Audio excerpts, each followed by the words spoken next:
64. Altogether 3 cars showed up. They came in fast and stopped short all over the road outside the wrecked gate, and they stayed there, parked at random angles, engines still running, headlights blazing through the night mist.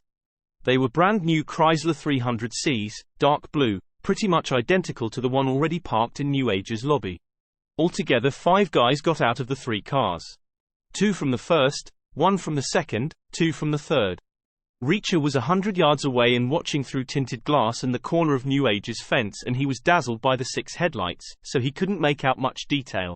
But the guy who had arrived alone in the second car seemed to be in charge. He was a slight man, wearing a short raincoat that looked to be black. Under it he had some kind of a white t-shirt. He was staring at the breached gate and gesturing the others to stay well away from it, as if it was somehow dangerous.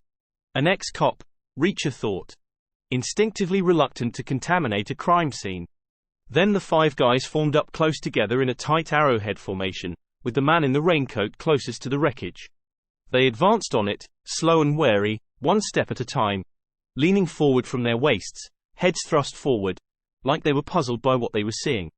Then they stopped and backtracked fast and retreated behind their cars. The engines shut down and the headlight beams shut off and the scene went dark. Not too dumb, Reacher thought. They figure this could be an ambush. They think we could still be in there. He watched them until his night vision came back. Then he took out the cell phone he had brought back from Vegas and beeped his way through all the menus until he was on the last number the phone had dialed. He hit the call button and put the phone to his ear and watched out the window to see which of the 5 guys would answer. His money was on the guy in the raincoat. Wrong. None of the 5 guys answered. None of them reacted. None of them pulled a phone from a pocket to check the caller ID. None of them even moved. The ringtone in Reacher's ear went on and then cut to voicemail. He clicked off and redialed and the same thing happened. He watched, and nobody moved a muscle. It was inconceivable that a director of security would be out on an emergency alert without his cell phone switched on.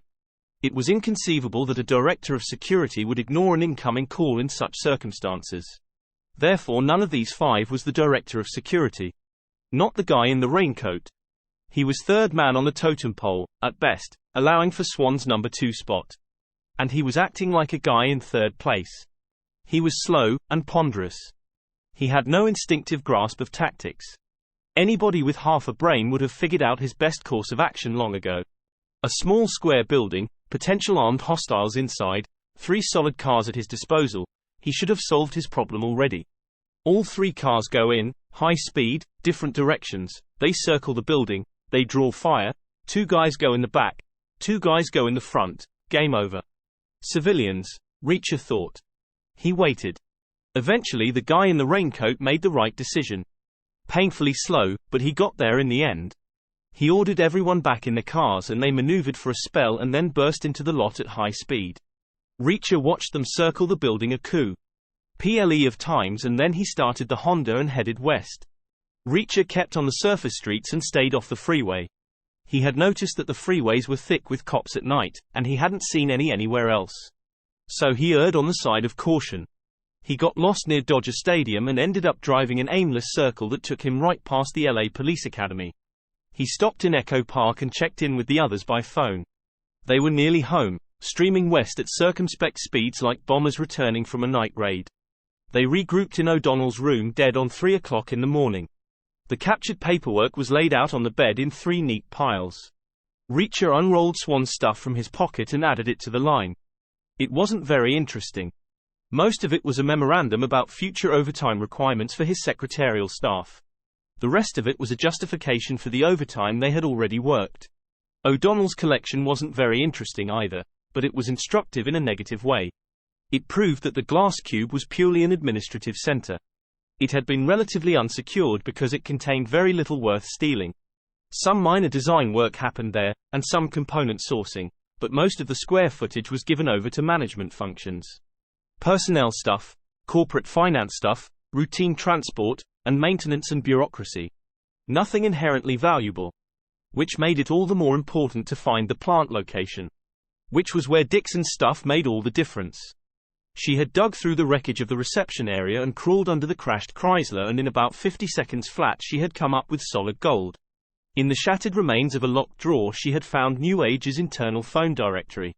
Now it was right there on the bed, a thick wad of loose leaf pages punched into a white 3-ring binder, a little battered and covered in dust.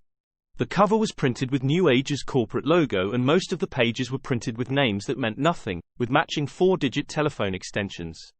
But right at the front of the book was a block diagram detailing the company's various divisions. Names were printed in boxes, and lines connected the boxes downward through all the various hierarchies.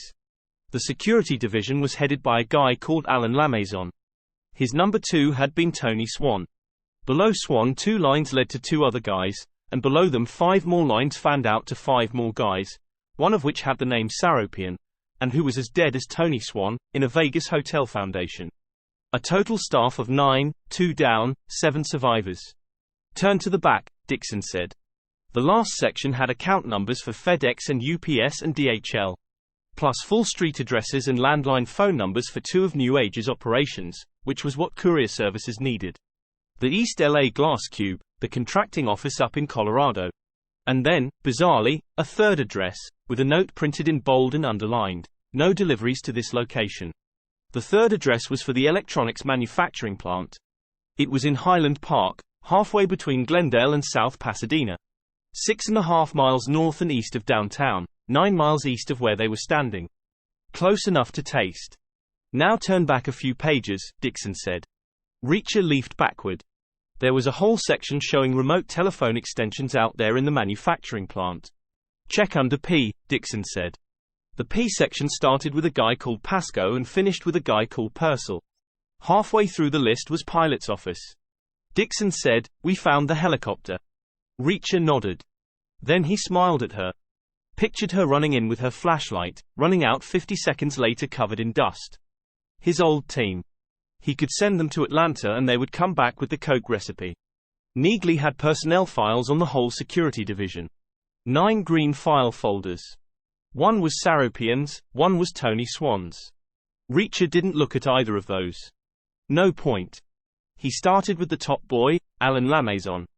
There was a Polaroid photograph clipped to the first sheet inside. Lamaison was a bulky, thick-necked man with dark blank eyes and a mouth too small for his jaw. His personal information was on the next sheet and showed he had done 20 years inside the LAPD, the last 12 in robbery-homicide. He was 49 years old. Next up were the 2 guys sharing the 3rd spot in the hierarchy. The first of them was called Lennox. 41 years old, ex-LAPD, grey buzz cut, heavy build, meaty red face. The second was the guy in the raincoat. His name was Parker. 42 years old, ex-LAPD, tall, slim, a pale hard face disfigured by a broken nose. They're all ex-LAPD, Neagley said. According to the data, they all quit around the same time. After a scandal? There are always scandals. It's statistically difficult to quit the LAPD any other way. Could your guy in Chicago get their histories? Neagley shrugged. We might be able to get into their computer. And we know some people. We might get some word of mouth. What was on Berenson's office floor? A new Oriental rug. Persian style, but almost certainly a copy from Pakistan. Reacher nodded. Swan's place, too. They must have done the whole executive floor. Neagley dialed her cell for the call to her Chicago guy's voicemail, and Reacher put Parker's details on one side and checked the photographs of the 4 remaining foot soldiers.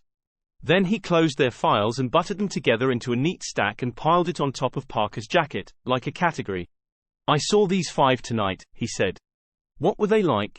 O'Donnell asked. Lousy. Really slow and stupid.